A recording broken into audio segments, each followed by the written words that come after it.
जब एक भीख मांगने वाला बना व्यापारी। हम जो अपने आप को मानते हैं वही हम बन जाते हैं। हम अपनी लाइफ में उतना ही आगे बढ़ पाते हैं जितना कि हम बढ़ना चाहते हैं। मैं आपको एक कहानी बता रहा हूँ, ये भी उसी के बारे में है। एक बार की बात है, एक दिन अजमेर कोटा ट्रेन में एक व्यापारी यात्रा कर रहा था। उसी ट्रेन में वहाँ पर एक भिखारी आया। वो भिखारी उस व्यापारी से भीख मांगने लगा। उस व्यापारी ने भिखारी से कहा कि मैं एक व्यापारी हूँ और मैं लेन देन में विश्वास रखता हूँ। तुम्हारे पास कुछ है मुझे देने के लिए, तभी मैं तुम्हें कुछ दूंगा। व्यापारी की बात उस भिखारी को अजीब नहीं लगी। व्यापारी की बात ने उस भिखारी के दिल को छू लिया। अब भिखारी ने मन में निश्चय कर लिया कि जब भी कोई व्यक्ति मुझे कुछ भी भीख देगा तो बदले में मैं भी उसे कुछ न कुछ दूंगा। वो भिखारी बहुत सोचने लगा कि मैं लोगों को क्या दूं। तभी उसकी नज़र बगीचे में लगे फूलों पर गई। वो वहां से कुछ फूल तोड़कर लाया और जो भी इंसान उसे भीख देता बदले में भिखारी उसे फूल देने लगा और उसके ऐसा करने से किसी को बुरा भी नहीं लगा। कुछ दिनों के बाद इस भिखारी को फिर से वही व्यापारी उस ट्रेन में मिला। भिखारी ने उस व्यापारी से कहा कि आपने मुझे पिछली बार कहा था कि अगर तुम मुझे कुछ दोगे तभी बदले में मैं तुम्हें कुछ दूंगा, तो आज आपको देने के लिए मेरे पास ये सुंदर फूल है।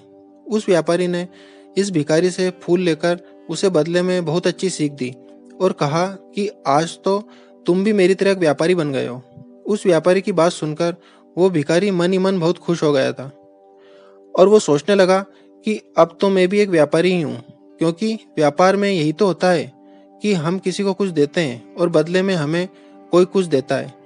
कुछ दिनों के बाद वापस ऐसा टाइम आया कि इसको संयोग समझो या जो भी, कि ये भिखारी और वो व्यापारी अब एक ही प्लेन से जा रहे थे। लेकिन अब ये भिखारी पहले जैसा नहीं था, वो अब सुंदर लग रहा था और उसके कपड़े भी अच्छे थे।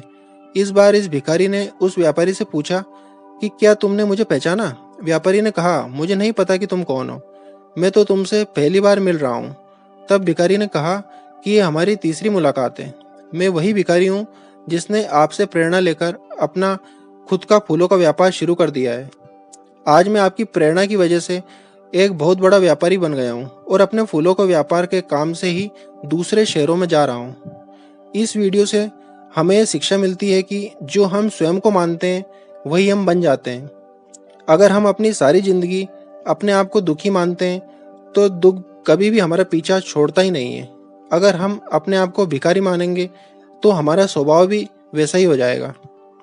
तो आपको ये प्यारी कहानी कैसी लगी, हमें आप कमेंट करके जरूर बताइए। कहानी पसंद आई हो तो लाइक और शेयर करना ना भूलें। कहानी सुनने के लिए आपका बहुत बहुत धन्यवाद।